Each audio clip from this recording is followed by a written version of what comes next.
For years, people assumed that if UFO secrets existed, they would be hidden inside the Pentagon, buried somewhere beneath military bureaucracy, locked inside classified government vaults, protected by intelligence agencies. But what if that assumption is wrong? What if the most important secrets were never stored inside government facilities at all? What if they were outsourced, moved into private industry, hidden behind corporate walls instead of military bases, protected not by soldiers, but by contracts? Because in the modern disclosure era, one idea keeps appearing again and again, from whistleblowers, from congressional discussions, from special access program investigators, from the Wilson memo, from David Grusch. The claim that the deepest UAP programs may not belong to the government anymore, but to private aerospace contractors. Tonight, we investigate one of the most controversial theories in the entire disclosure movement: the possibility that advanced technology, crash-retrieval materials, and deeply hidden aerospace programs may exist inside the private sector itself. And if that's true, it changes everything because governments can be investigated, but corporations, that's a very different problem. This is the private sector vault. Welcome back to UFO to UAP, the Disclosure Report. I am your host, Matt Tones, and today's very interesting topic is titled The Private Sector Vault. Are aerospace giants hiding UFO technology? Lockheed Martin, special access programs, crash retrieval claims, and the hidden disclosure wall. To understand this theory, you first need to understand how secrecy evolved after World War II. Most people imagine government secrecy as centralized, one giant vault, one hidden archive. But that's not how modern national security systems actually work. Modern secrecy is fragmented, distributed, layered, and increasingly privatized, especially after the Cold War. Over time, the United States government outsourced enormous portions of advanced military development to private contractors. Companies like Lockheed Martin, Northrop Grumman, Raytheon, Boeing, General Dynamics. These corporations became deeply integrated into national defense infrastructure, not just building equipment, but developing advanced aerospace systems, stealth technology, surveillance systems, classified weapons, and experimental platforms. And importantly, many of these projects operated inside special access programs, or SAPs. Programs so compartmentalized that access was restricted even within government itself. That distinction matters enormously because once secrecy moves into contractor environments, visibility changes, oversight changes, access changes, and public accountability becomes dramatically weaker. Special access programs are real. That's important to establish immediately. This is not a conspiracy theory. Special access programs exist because governments legitimately require extreme secrecy around military technology, intelligence capabilities, surveillance systems, and strategic weapons. But over time, special access program culture becomes extraordinarily complex. Programs were divided into compartments, subcompartments, waived access systems, deeply restricted channels, and critically, not all SAPs operate under the same oversight mechanisms. Some programs are so sensitive that only tiny groups know they exist. Now, think about that carefully. If a highly restricted aerospace program existed, how visible would it actually be? Would Congress necessarily know? Would presidents automatically know? Would the public ever know? The answer? Not necessarily. And that realization forms the foundation of modern disclosure fears, because secrecy systems already exist that could theoretically conceal extraordinary projects. That does not prove hidden UFO programs exist. but it proves the architecture exists, and that distinction is critical. Then came David Grusch, and suddenly the private contractor issue exploded into public consciousness because Grusch did not simply claim the government has UFO secrets. His allegations were much more specific. He suggested crash retrieval programs exist, reverse engineering efforts exist, compartmentalized systems exist, and private aerospace entities may possess recovered materials. That last part changed everything because now the disclosure debate moved beyond government secrecy. Now the question became who actually controls the technology. And according to modern whistleblower narratives, the answer may be private industry. That possibility is deeply unsettling because democratic oversight becomes much harder once information moves into corporate environments.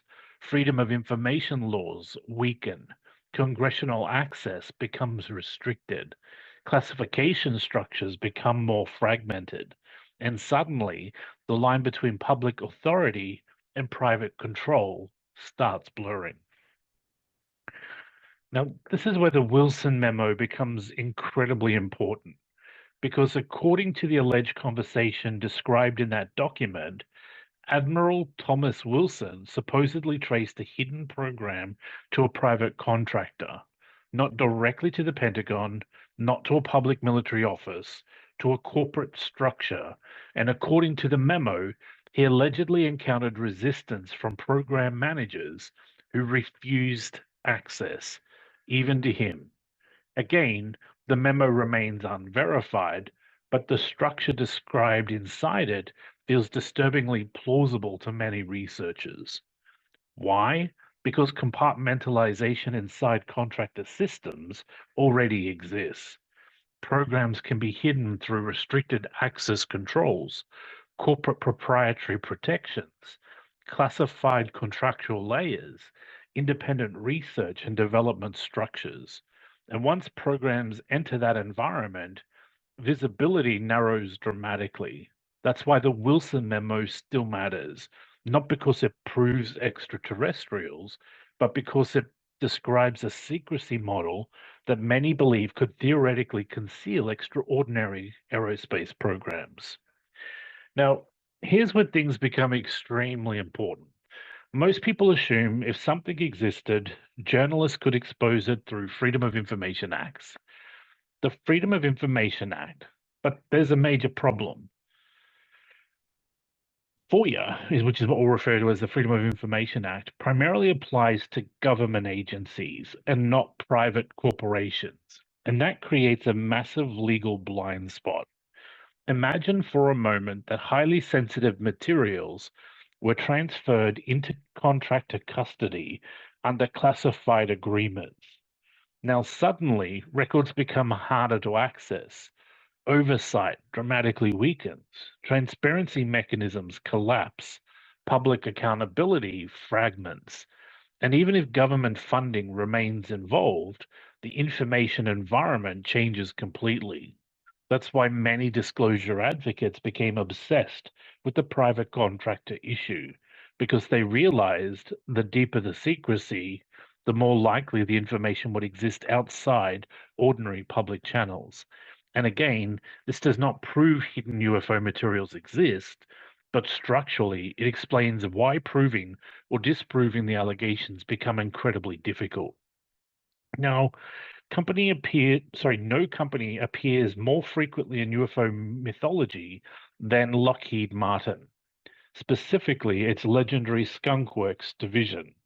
Skunk Works became famous for developing stealth aircraft, experimental aerospace systems, highly classified aviation technology, the SR-71 Blackbird, the F-117 Nighthawk, programs so advanced that they appeared almost impossible when first revealed. And because genuine secrecy surrounded these projects, speculation naturally expanded. People began asking if stealth aircraft remained hidden for years, what else could remain hidden? This is where the mythology deepened over decades. Stories emerge claiming retrieved materials, reverse engineering programs, exotic propulsion research, hidden aerospace breakthroughs. Again, evidence varies dramatically. Some claims a week, others remain unresolved, but culturally, skunk works became symbolic of the hidden aerospace world itself. The idea that somewhere inside massive secure hangars, technologies existed decades ahead of public knowledge. And once that imagination takes hold, the UFO narrative becomes extremely difficult to separate from real, classified aerospace history. Now, let's confront one of the biggest questions directly. If recovered technology existed, could humans actually reverse engineer it? That assumption is often taken for granted, but it may be completely wrong. Imagine giving modern engineers a smartphone, a microchip, or a stealth drone to scientists from the year 1800. Could they reproduce it? Probably not. Not because they lacked intelligence, but because entire scientific frameworks would be missing. Now, scale that concept dramatically further. If truly new non-human technology existed, the technology gap could be enormous. That's why some alleged whistleblower narratives claim progress has been limited, fragmented, slow. Again, these remain allegations, but the logic itself is interesting because people often imagine hidden programs possessing complete understanding. Reality may be far more messier. Confused scientists, partial breakthroughs, competing contractors, decades of failed analysis. That scenario actually feels more realistic than science fiction fantasizes about fully operational aircraft.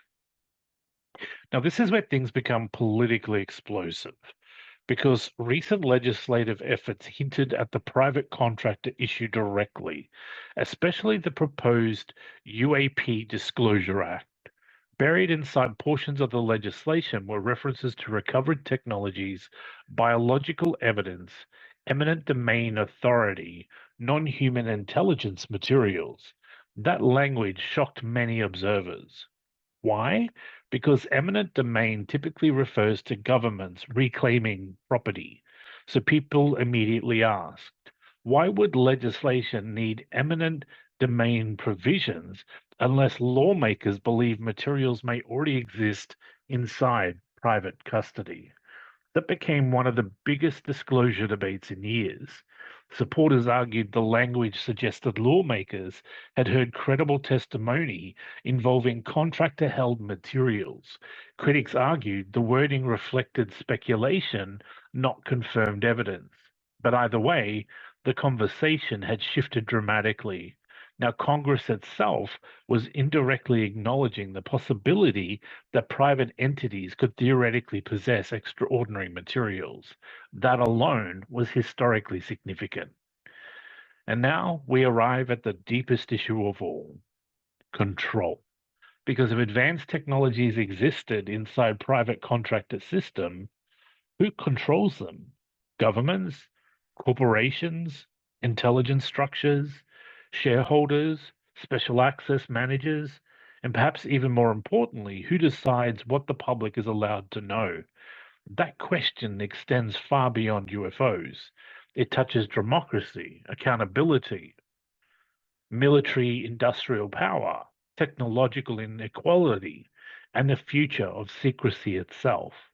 Because modern civilization increasingly depends on systems ordinary people cannot see. Algorithms, surveillance infrastructure, artificial intelligence, classified aerospace systems, corporate state partnerships. The UFO issue becomes psychologically powerful because it sits at the center of all these anxieties simultaneously. But we must also consider another possibility. What if the contractor mythology itself serves another purpose? Because historically, ambiguity can be strategically useful. Imagine adversaries believing America possesses hidden revolutionary aerospace technologies. That uncertainty alone creates geopolitical advantage. So some analysts argue parts of the UFO narrative may indirectly function as strategic deterrence, not necessarily through deliberate deception, but through tolerated ambiguity. And historically, states absolutely weaponize ambiguity. The reality complicates everything because now genuine mystery, classified aerospace history, psychological operations, misinformation, and public speculation all begin overlapping. Separating them becomes incredibly difficult. Maybe the most important realization is this: the disclosure era is no longer primarily about are UFOs real? That question has evolved. Now, the deeper question is how does secrecy function in the modern world? Because the private contractor issue reveals something profound. Power today is distributed differently than most people imagine. Governments do not operate alone. Corporations do not operate independently. The two systems increasingly merge together, especially around advanced technology. And if extraordinary programs existed, that hybrid structure is exactly where they would likely live, not inside ordinary military offices, but inside fragmented networks of contracts, compartments, secure facilities, and restricted industrial environments. That realization changes how people think about disclosure entirely. Tonight, we've explored one of the most controversial ideas in modern UFO movement. Not alien bodies, not flying saucers, but the possibility that the deepest secrets of the phenomenon, if they exist at all, may sit inside private aerospace vaults beyond ordinary oversight. And perhaps that's why disclosure feels so difficult, because maybe the issue is no longer simply government secrecy. Maybe the issue is that the modern secrecy itself has evolved, fragmented, distributed, corporate, compartmentalized, difficult to penetrate, difficult to prove, and nearly impossible for the public to fully see. Whether the claims are ultimately true or not, one thing is certain: the disclosure conversation has permanently shifted. The question is no longer what does the Pentagon know? The question now is who actually controls the vault. This is UFO to UAP, the Disclosure Report. I'm your host, Matt Tones. Thank you for tuning in. Please subscribe and tell your mum about this episode.